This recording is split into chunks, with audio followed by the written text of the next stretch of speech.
هادي له أشهد أن لا إله إلا الله وحده لا شريك له وأشهد أن محمدا عبده ورسوله أما بعد. Pertama kali bila sama-sama kita memanjatkan kesyukuran kehadrat Allah Subhanahu wa taala di atas segala nikmat dan juga rahmat, segala kurniaan yang telah Allah Taala berikan kepada kita yang tidak putus-putus. Segala sama-sama kita dapat berkumpul pada malam ini menunaikan sembahyang maghrib secara berjemaah. Kemudian kita akan isilah sedikit masa yang ada ini dengan berkongsi beberapa perkara yang boleh menambahkan khazanah ilmu kita dan juga dalam kita memperbetul-betulkan kehidupan kita, khususnya kehidupan ibadah.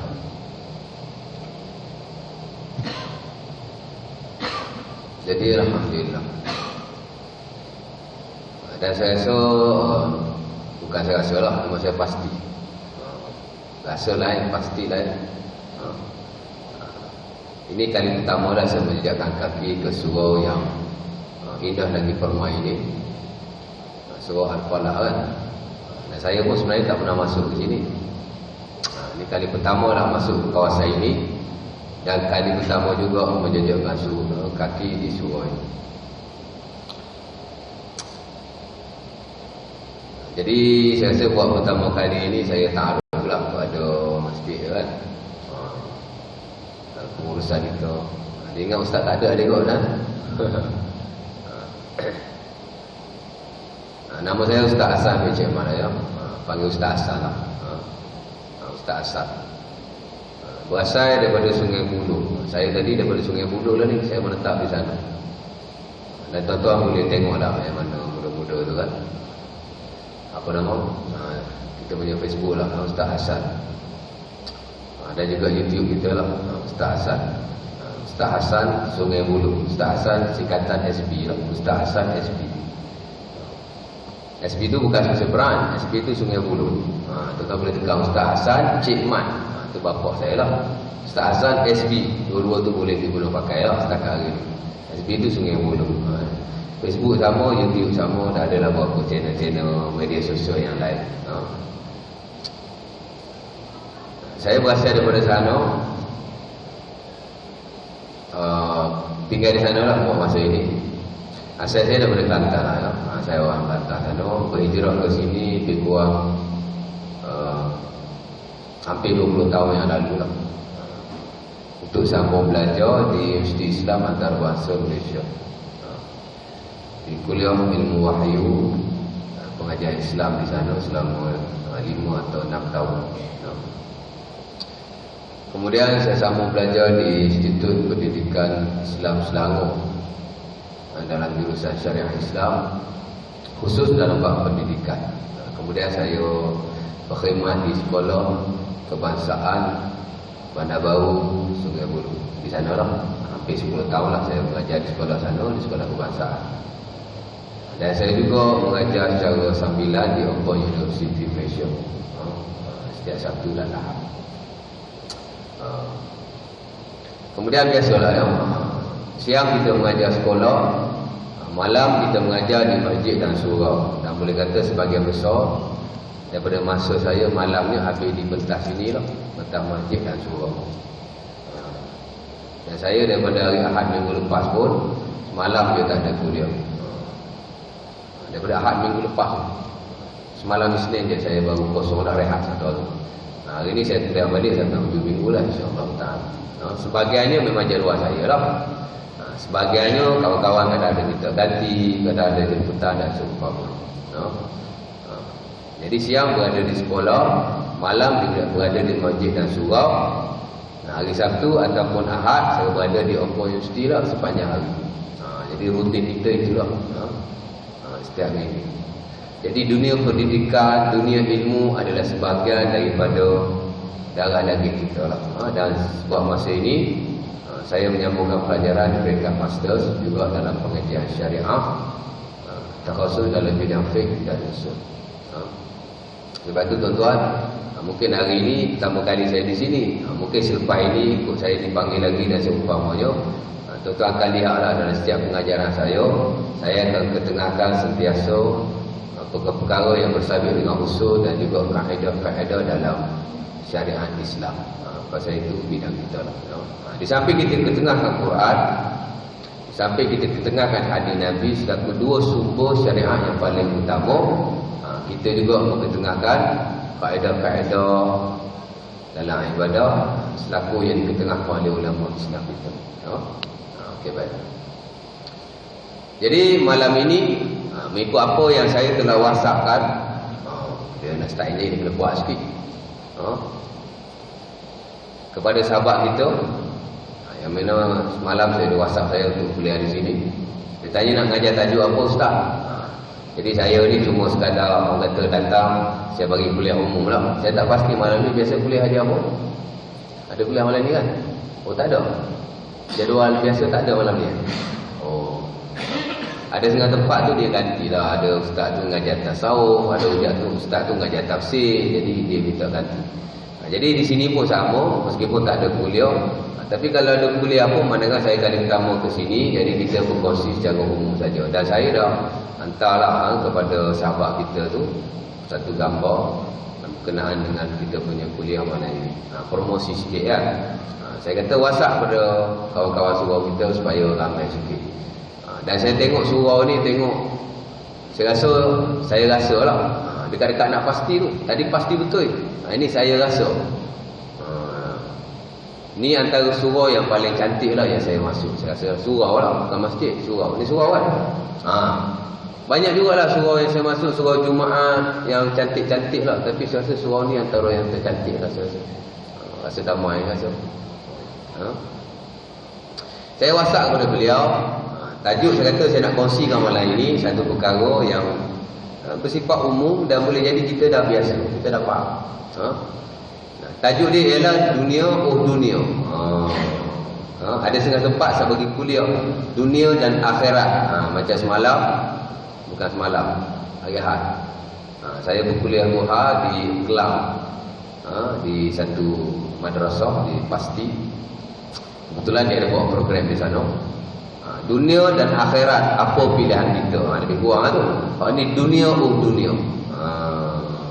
Tajuk dia dunia dunia. Dan memandangkan saya pun dah WhatsApp tajuk itu, maka saya kena stick lah. Dia panggil kita kalau nak mengajar minta kawan tajuk itu. Jadi kita kena dudukkan tajuk itu lah. Kita tak boleh tajuk lain pula. Kena stick pada tajuk itu. Jadi tajuk saya dunia dunia. Saya nak berkongsi dengan tuan-tuan satu perkara yang mungkin biasa, tapi kadang-kadang yang biasa tu lah yang banyak kita miss, yang banyak kita terlepas pandang, dan kadang-kadang ada juga kita mensia-siakan. Tajuk pasal dunia, siapa tak kenal dunia kan? Baik, perkataan dunia ni tuan-tuan, satu perkataan Arab. Tuan-tuan bila baca Quran, Al-Quran ada 30 juzuk, ada 114 surah, ada 430 15 huruf, dan dia ada 77,439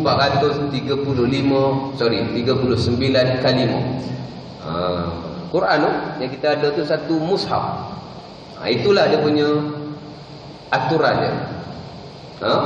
Mengikut pandangan yang paling sahih yang dikeluarkan oleh fatwa negara-negara Islam. Mungkin ulama ni dia khilaf banyaklah dalam urusan ini, tapi itu antara salah satu pandangan.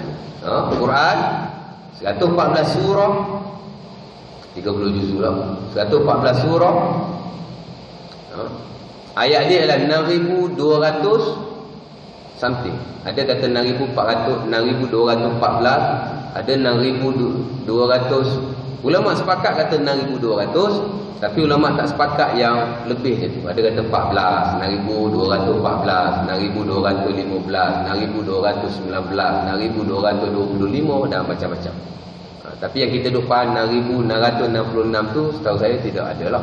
Tapi 6,200. Kalimahnya tuan-tuan 430,015. Dan juga dia punya huruf Itu huruf. Kalimah dia ialah 77,439. Itu Quran yang kita duk pegang ni. Walaupun adalah satu golongan dia kata Quran yang kita pegang ni tak cukup. Dia kata ada lagi 9 kali ganda. Bagi dia Quran ni 10 kali ganda. Lebih besar daripada Quran yang kita ada. Ada golongan yang kata macam tu. Hari ni macam-macam golongan ada. Sebahagiannya kita kenal, kita belajar, kita tahu. Sebahagiannya mungkin kita tak berapa familiar. Dia kata Quran ni ada lagi 9 kali ganda besar pada kita. Kita taklah. Itulah Quran. Sebanyak itu. Bila kita baca, Allah Ta'ala sentiasa sebut dunia. Ada kalanya Allah Ta'ala sebut dunia, dia sebut sekali akhirat. Rabbana atina fid dunya hasanah wa fil akhirati hasanah wa qina azabannar.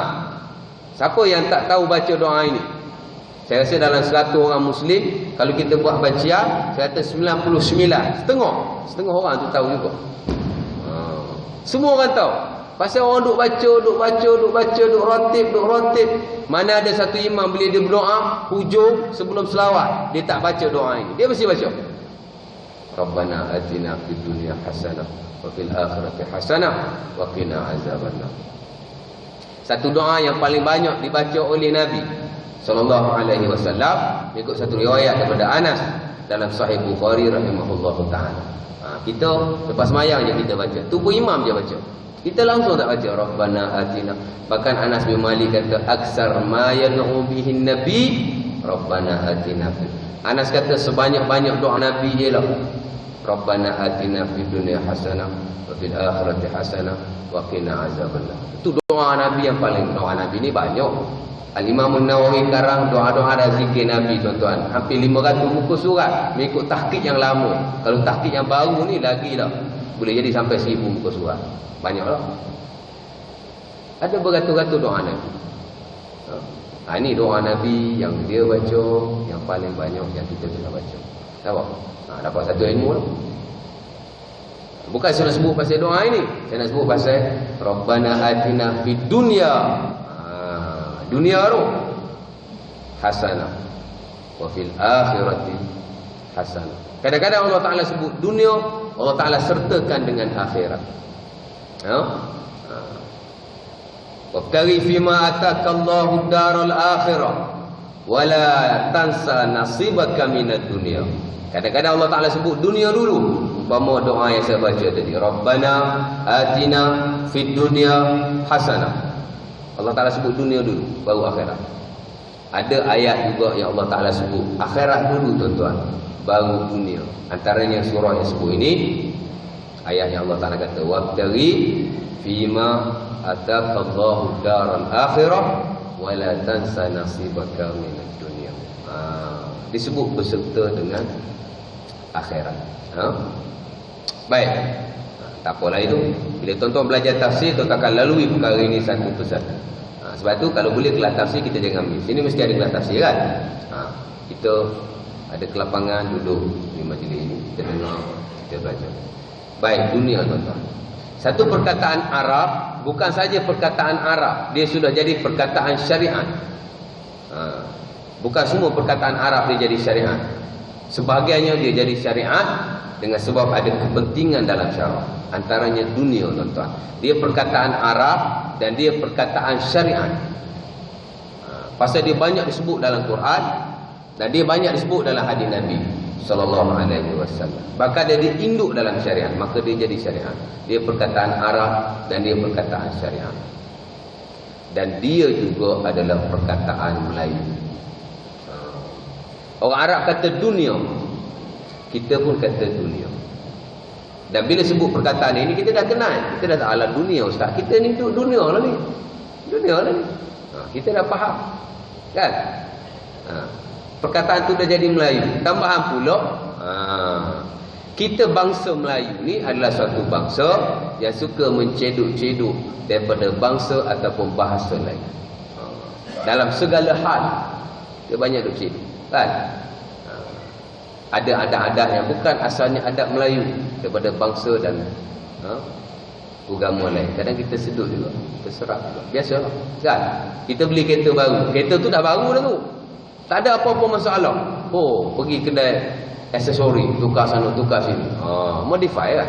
Contoh macam itulah. Sama juga dalam konteks bahasa tadi. Melayu diserap.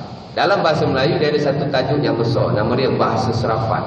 Contoh kalau ada anak UPSR, ada anak SPM, ada satu tajuk, nama dia bahasa serapan. Bahasa serapan ni ialah bahasa lain yang diserap ke dalam bahasa Melayu. Dia bahasa Melayu, tapi asal-asal dia bahasa lain. Contoh perkataan ini lah, dia bahasa Arab, serap dalam bahasa Melayu, dia panggil bahasa serapan. Perkataan serapan, dia bukan asal-asal Melayu. Ada tak perkataan lain, dunia, ganti dunia dalam bahasa Melayu? Tak ada. Kita akan kata kehidupan dunia. Kehidupan dunia. Kita dah sebut dunia. Dia dah jadi perkataan Melayu. Dan kita faham sebenarnya bila kita sebut perkataan ini. Faham sangat. Cuma, dia ada cuma tu. Apa yang kita faham dalam syariat ni tuan-tuan, dia ada 3 kategori. Dalam usul dia ada 3 kategori. Pertama dipanggil, samalah dalam konteks dunia. Sebelum saya nak pergi dalam nak urai perkataan ini, saya nak sebut dulu peringkat awal. Dipanggil konsep kepahaman dalam syarak. Sebab benda ni penting. Dia bukan saja melibatkan satu perkataan dunia ini, tapi dia melibatkan keseluruhan perkara dalam syariat, merangkumi ibadah, akidah dan juga akhlak. Contoh belajar ilmu apa pun, dia akan berpaksi pada 3 ini. Kepahaman kita lah terutama. Pertama dipanggil kepahaman yang menyalahi syarak. Kita nak belajar perkataan dunia ni, apa makna dunia ni?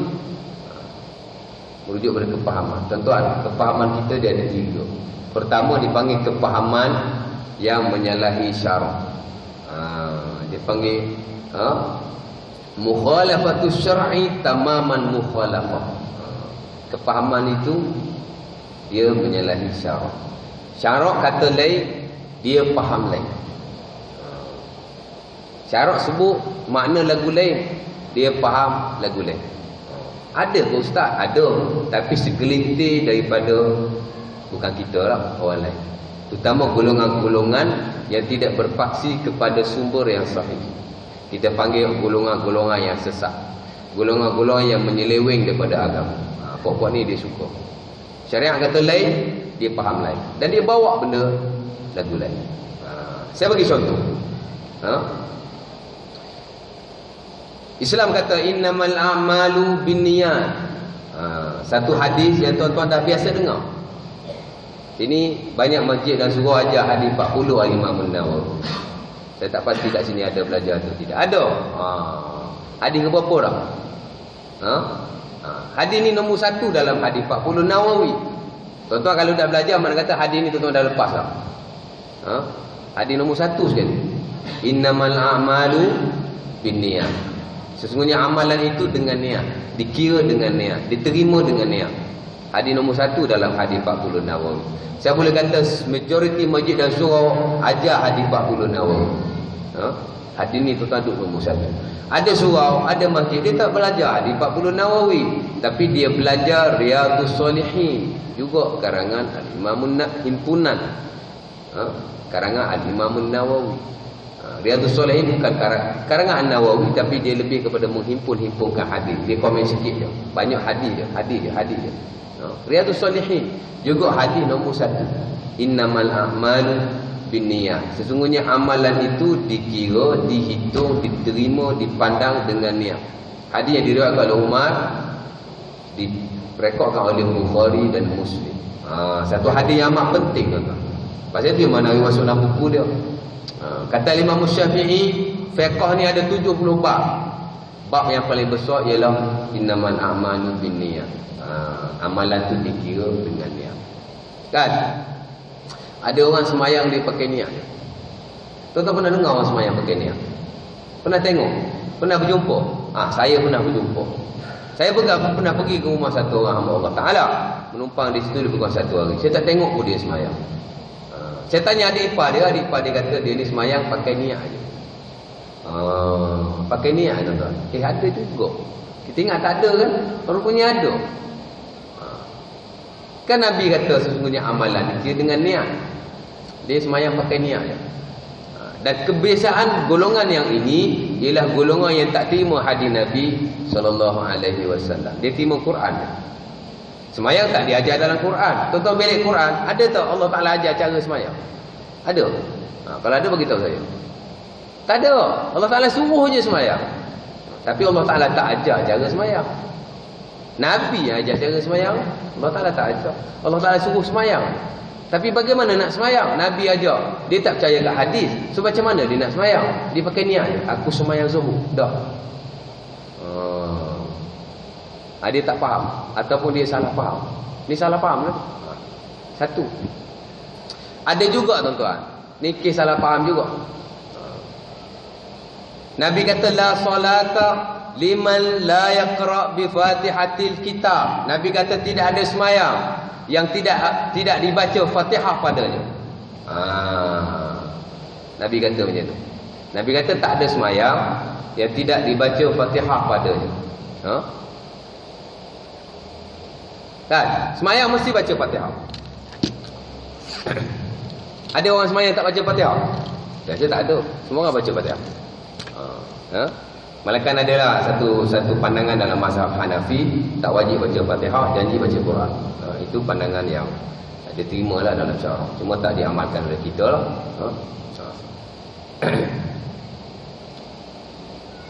Nabi kata semayang mesti baca Fatihah. Dia kata memang kena baca Fatihah. Tapi tuan-tuan tahu dia buat apa? Tuan tahu dia buat apa? Satu rakaat dia baca Fatihah. Ni dipanggil yang menyalahi syarat. Dia semayang, tapi semayang pakai niat. Dia semayang, tapi dia semayang tak macam kita semayang. Satu rakaat dia semua dengan Fatihah. Pasal dia kata Nabi kata tak sah semayang melainkan dengan Fatihah. Ambil angkat takbir sampai sujud yang kedua tu, sampai duduk duduk istirahat tu, Fatihah belaka. Ada ke ustaz? Ada lah pasal ustaz cerita ni. Kalau tak ada ustaz tak cerita, kan? Ustaz takkan nak menipu. Dia semayang salli fardhu zuhri. Allahu akbar. Bismillahirrahmanirrahim. Alhamdulillahirabbil alamin. Allahu akbar. Rukuk. Ar-Rahmanir-Rahim. Allahu akbar. I'tidal. Maliki yaumiddin. Allahu akbar. Sujud pertama. Iyyaka na'budu wa iyyaka nasta'in. Allahu akbar. Duduk antara dua sujud. Ihdinas siratal mustaqim. Allahu akbar. Sujud yang kedua. Siratal ladzina an'amta 'alaihim. Duduk istirahat. Ghairil maghdubi 'alaihim waladdallin. Ada ke ustaz? Ada. Bukan seorang tuan-tuan, ramai. Dia ada pengajian dia di Shah Alam. Saya beritahu ni pasal yang terlibat tu di kalangan kita juga, cikgu. Lepas tu saya beritahu. Dan saya pernah berkusuh bersama dia, duduk satu bilik. Saya tengok dia semayang, saya tanya dia kenapa semayang macam ni. Dan dia jawab. Cuma dia peringkat lebih tua daripada kita sikit lah. Dia kata kalau ustaz nak belajar, saya bawa jumpa guru saya. Nak ajak offer kat kita jumpa guru dia. Buat apa? Tak. Dan dulu dia dah pernah disiasat oleh Jakim. Jakim dah datang ke sekolah, dah tanya dia. Tapi biasalah, dia takkan nak mengaku. Tak mengaku. Dia semayang macam tu. Dan Nabi kata tidak ada semayang melainkan dibaca Fatihatul Kitab. Satu rakaat dia semayang dengan Fatihah. Kita baca kita semayang qiyam je baca Fatihah. Itu hadis riwayat Ubadah bin As-Sami. Dia hadis sahih riwayat Bukhari atau Muslim. Dia tak faham. Dia salah faham. Itu kita tak nak. Kepahaman yang menyalahi syarak. Tuan-tuan, di Indonesia ada di satu tempat semayang tarawih 23 rakaat dalam 7 minit. Tuan-tuan pernah tengok? Tak pernah? Bulan puasa itu heboh, kecoh kan? Masuk berita kan? Ada satu tempat dia semayang tarawih 23 rakaat dalam 7 minit. Tuan-tuan tahu dia semayang macam mana? Dia tak baca apa pun.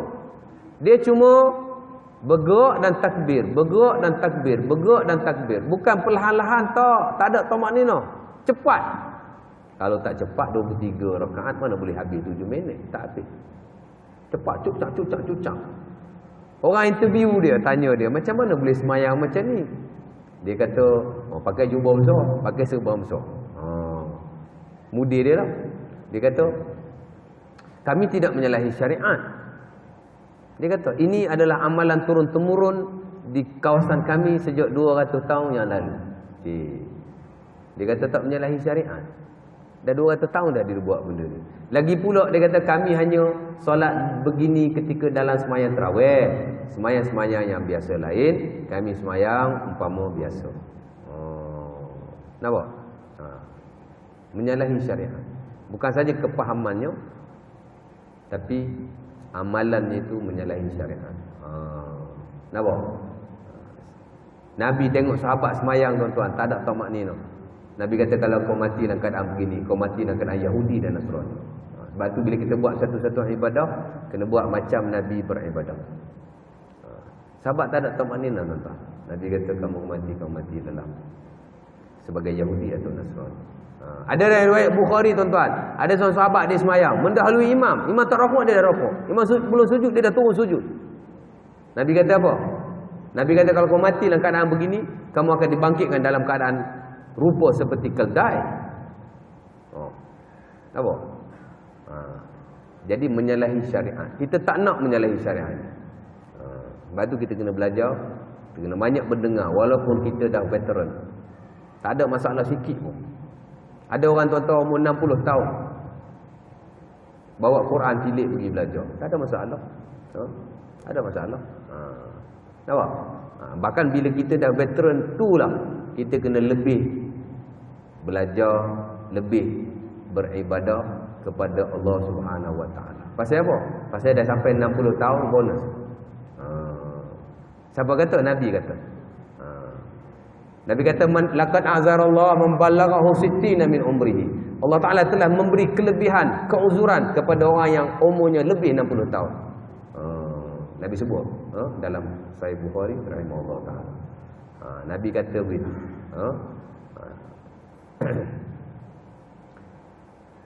Nabi kata orang dah lebih 60 tahun dia dah dapat bonus. Jadi jangan sia-siakan bonus yang Allah Taala bagi. Kita nak dunia, bonus dunia je, bonus dunia je. Umur tu bonus juga tu.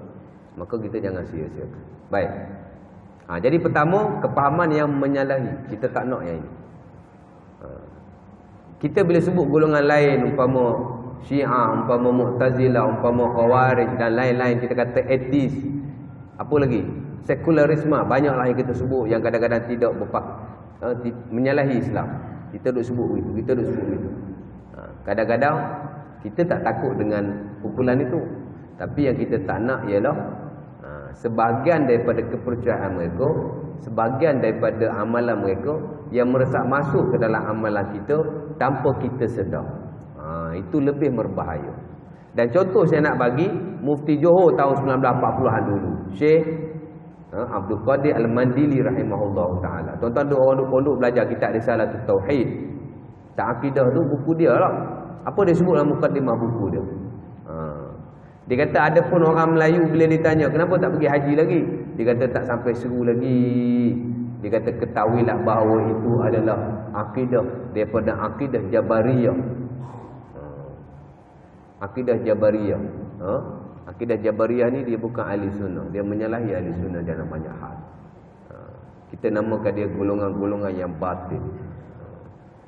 Banyak orang kita kata begitu. Ada yang kata begitu tak sampai seru lagi. Dia kata tak boleh kata begitu, dia masuk. Ada benda-benda begini kita tak rasa apa?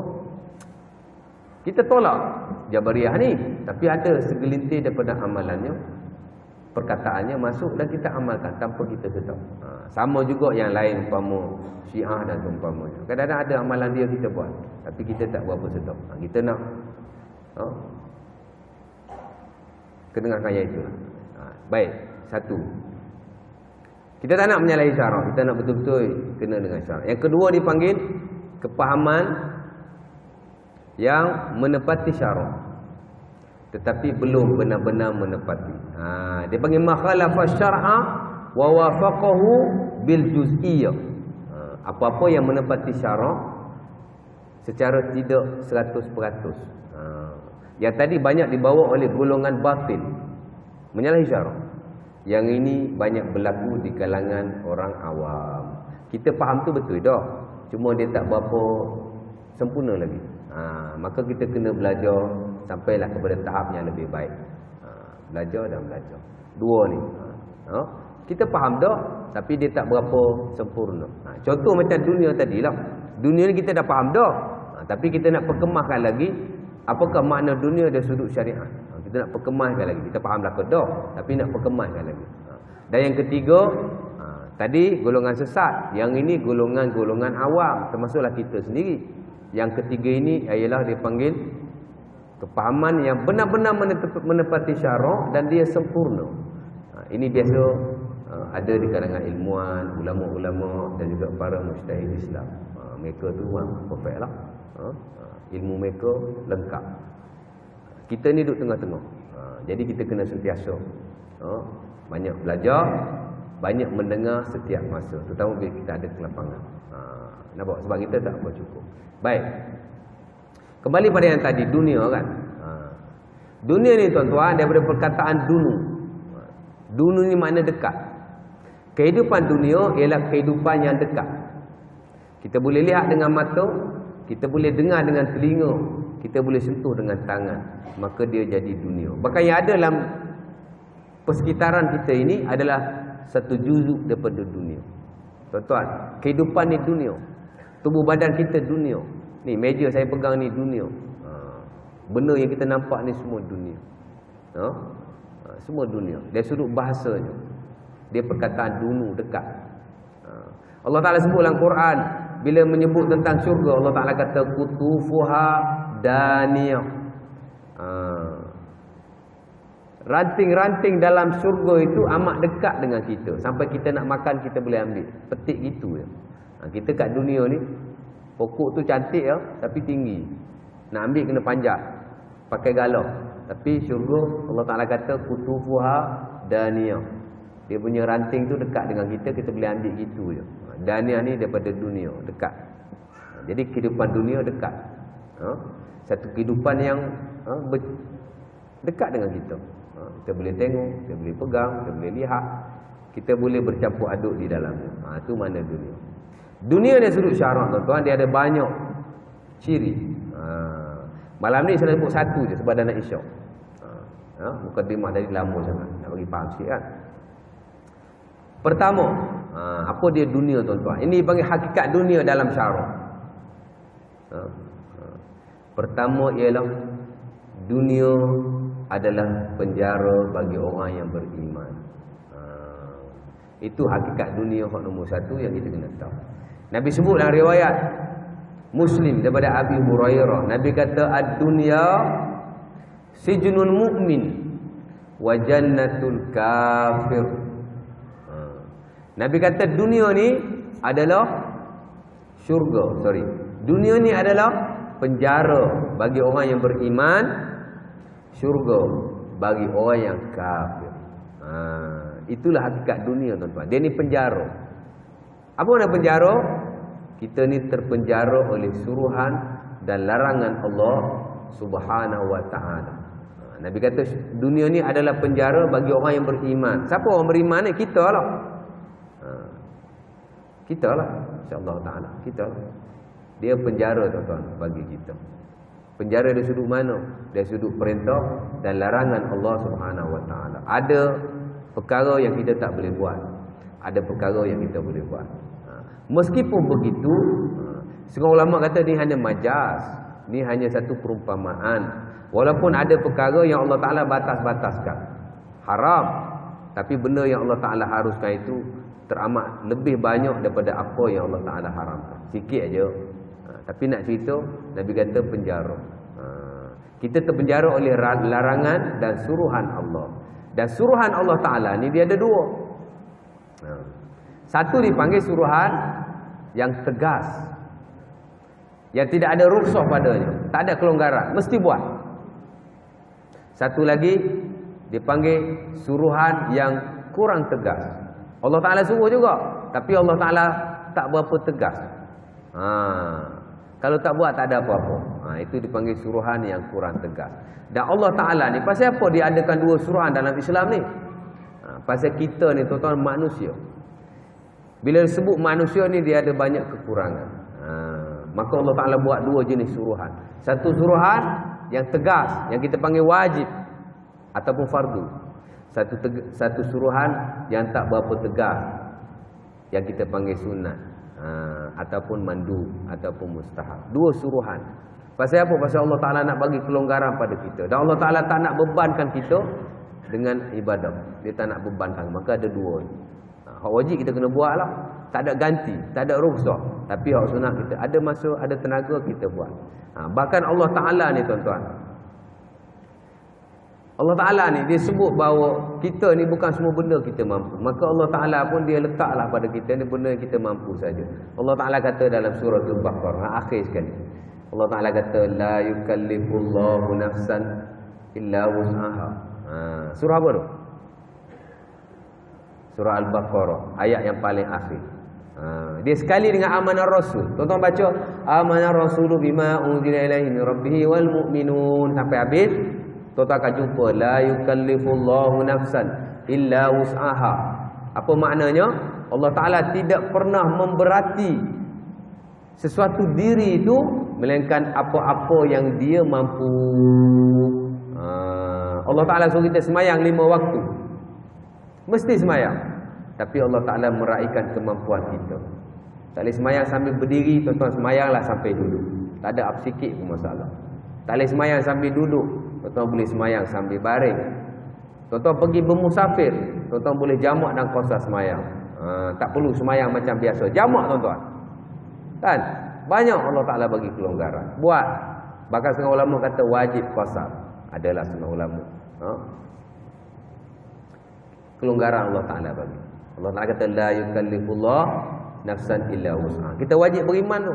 Allah Ta'ala tidak pernah memberati dan merumitkan kita. Sebab itu dia adakan 2 kategori. Satu yang mesti kita buat, dan dia tak banyak pun. Semayang tuan-tuan 5 waktu je. Kan? Tak banyak. 17 rakaat. Mula-mula Nabi naik pada malam Isra' dan Mi'raj, Nabi dapat berapa semayang? 55 semayang. Dikurangkan. Oh, kalau kita dapat 55 semayang lah, kalau Nabi betul-betul buat turun kan, agak-agak hari ni kita buat apa ni? Tak ada nak belajar macam ni dah, semayang. Bagilah 55 waktu. Bukan 55 rakaat tau, 55 waktu semayang. Tu tak tahu lagi tu satu waktu berapa rakaat tu. Kalau satu waktu 2 rakaat, dia dah jadi 110 rakaat kita kena buat. Tuan-tuan, 110 rakaat. Tuan-tuan bagi dengan 24 jam tengok, 1 jam keluar berapa? 1 jam keluar 5 rakaat tuan-tuan kena semayang. 1 jam je 5 rakaat. 1 jam je 5 rakaat. 1 jam je 5 rakaat. Agak kita mampu lah. Kan? Tapi Allah Ta'ala kurang sikit. Sebab tu ayat ni tuan-tuan, dia panggil ayat akidah, ayat keimanan. Dan dia amat penting. Nabi tuan-tuan, dia naik Isra' dan Mi'raj, dia dapat 3 benda. 3 benda Allah Ta'ala bagi pada Nabi. Dan benda yang Allah Ta'ala bagi pada Nabi, dia tak bagi pada Nabi seorang, dia bagi pada umatnya. Ada satu kaedah dalam usul dipanggil hukmun Nabi hukmun li ummatihi. Apa yang terhukum pada Nabi terhukum pada umatnya. Melainkan ada setengah perkara je yang tidak terlibat. Nabi kahwin lebih daripada 4, kita tak boleh lah. Nabi tak boleh makan sedekah, kita boleh makan sedekah. Adalah beberapa perkara yang dikhususkan pada Nabi. Yang lain pada itu semua, apa yang Nabi terdapat padanya terhukum juga kepada kita. Samalah Nabi naik Isra' Mi'raj, Nabi Allah Ta'ala bagi 3 pemberian mengikut riwayat yang sahih. Ulama kita banyak sebut umpama Imam Ibnu Katsir tak kala dia menguraikan akhir surah Al-Baqarah. 3 Nabi dapat. Apa Nabi dapat? Pertama semayang. Semayang Nabi dapat. Perintah lain semua turun. Perintah semayang je Nabi pergi naik sendiri ambil. Specialnya semayang. Sebab tu apa ilmu yang kita ajar pun, apa ibadah yang kita sarankan, semayang nombor 1. Nombor 2 Nabi dapat apa? Nabi dapat amanar rasulu bima unzila ilaihi min rabbih wal mu'minun, sampailah la yukallifullahu nafsan illa wus'aha, sampailah wa'fu anna waghfir lana warhamna anta maulana fansurna 'alal qaumil kafirin. Akhir surah Al-Baqarah tu amanar rasul tuan-tuan, Nabi terima special masa malam Isra dan Mi'raj. Dan sebahagian yang saya sebut tadi, Allah Ta'ala tidak pernah memberati umatnya, ada dalam itu la yukallifullahu nafsan illa wus'aha. Dia satu ayat keimanan. Nampak? Akhir surah Al-Baqarah. Nabi suruh kita sentiasa baca. Amanah Rasul ni kita kena sentiasa baca. Tuan-tuan tak hafal, tuan-tuan boleh buka mushaf, tuan-tuan boleh baca. Pokoknya satu hari adalah satu kali tuan-tuan baca. Bahkan Nabi sebut ayat ini diambil daripada bawah arasy. Mulia ayat ni tuan. Nombor 3, Nabi dapat apa? Nabi dapat pengampunan kepada orang yang meninggal dan dia tidak pernah syirik pada Allah Ta'ala. Jahat macam mana pun, jangan syirik pada Allah Ta'ala. Mudah-mudahan dia akan dapat pengampunan. Pasal itu Nabi dapat pada malam Isra dan Mi'raj. Maghfiratullah liman mata la yusyrik billahi syai'an. Dia dapat pengampunan Allah selagi mana dia tidak mensyirikkan Tuhan. Sebab itu kita jangan syirik walau sedikit. Sakit jangan duk pergi rumah orang asli, duk ambil azimat, duk ambil apa nama? Macam-macam lah kan. Melainkan kalau kita perubatan Islam yang betul-betul Islam, bolehlah. Jangan pergi tempat-tempat begitu. Baik. Jadi dunia ini dia penjara. Pertama terpenjara dengan suruhan Allah. Surah Allah Ta'ala ni dia ada dua. Satu suruhan yang benar-benar tegas, yang kita tidak ada kelonggaran, kita mesti buat. Yang kedua dipanggil suruhan yang tidak tegas, namun dia dapat menampung mana-mana kewajipan yang kita buat ada kekurangan. Tuan-tuan bila semayang, Assalamualaikum warahmatullahi, Assalamualaikum warahmatullahi, tuan istighfar, astagfirullahaladzim. Pasal apa kita istighfar? Pasal kita semayang. Saya bukan buat dosa, saya semayang. Seafdal-afdal ibadah dalam Islam ialah semayang. Tapi pasal apa lepas semayang kita kena istighfar? Pasal apa? Supaya kita dapat menampung apa-apa yang terkurang dalam semayang kita. Kadang-kadang semayang kita ni daripada awal sampai akhir ada banyak kekurangan. Ambil wudu tuan-tuan tak sempurna. Tapi kalau sempurna, alhamdulillah. Masuk pula kepada semayang. Bila kita semayang, kadang-kadang bacaan kita salah. Tak sah semayang tuan-tuan. Fatihah kita kena betul-betul bacaannya betul. Okeylah, bacaan kita betul, pergerakan kita betul, semuanya betul. Tapi kadang-kadang masih ada satu kekurangan yang boleh juga mengurangkan kita punya pahala semayang. Dia panggil khusyuk.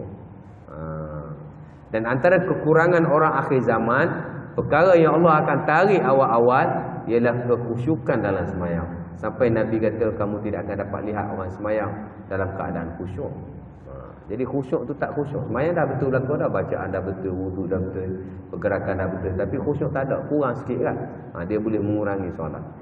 Maka kita istighfar, berwirid. Kalau boleh kita semayanglah yang sunat-sunat ini, dia dapat menampung yang wajib. Boleh? Jadi dah isyak dah tu. Dari kesimpulannya tuan-tuan, dunia ni adalah penjara bagi orang yang beriman. Terpenjara dengan suruhan dan larangan Allah. Walaupun dia satu penjara, tapi bagi orang yang betul-betul mengenal arti perintah Allah Ta'ala ini, maka dia akan dapat rasa kemanisan dalam kepenjaraan itu.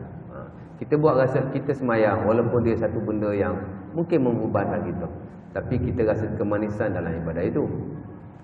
Kan? Kita baca Quran, tuan-tuan baca Quran. Tuan-tuan kadang-kadang kita tak faham maknanya, tapi kita dapat rasa kelazatan dalam bacaan itu. Ibadah ni dia umpama je penjara, tapi dia sebenarnya satu kemanisan yang Allah Ta'ala bagi, dan dia juga satu tali hubungan kita dengan Allah Subhanahu Wa Ta'ala. Tambah-tambah kalau kita ni manusia biasa, orang yang tak pernah terlepas daripada kesilapan. Kita tak maksud, kita banyak dosa, banyak kesilapan. Maka kepenjaraan inilah sebenarnya yang mendekatkan kita dengan Allah Subhanahu Wa Ta'ala. Jadi saya rasa setakat itu dulu untuk malam ini. Kita pun dah masuk isyak. Lepas ni pun ada program, jadi saya tak nak tarik lama. Mudah-mudahan kita dapatlah berkongsi sedikit banyak perkara yang baik. Dan saya menyuruh kepada semua agar kita dapat melazimi sentiasa masjid dan surau kita, terutama dalam sembahyang berjemaah dan juga kuliah-kuliah ilmu. Kita ramaikan lagi, ajak sahabat-sahabat semua. Mudah-mudahan insya-Allah taala. Malam ni tak tahu lah, malam ni kurang kot, biasa penuh kot. Sebab kita surau masjid dah cantik. Dan saya berdoa mudah-mudahan masjid ini sentiasa diimarahkan sesuai dengan apa yang disyariatkan insya-Allah taala. Jadi apa yang baik datang daripada Allah Taala, apa yang tak baik itu juga datang daripada Allah Taala, dan melalui kelemahan dan kekurangan yang kita ada, mudah-mudahan kita boleh perbaiki sikit sebanyak. Aku qauli hadza wa assalamualaikum warahmatullahi wabarakatuh. Tutup majlis dengan tasbih kafarah dan suratul Asr. Subhanakallah wa bihamdika,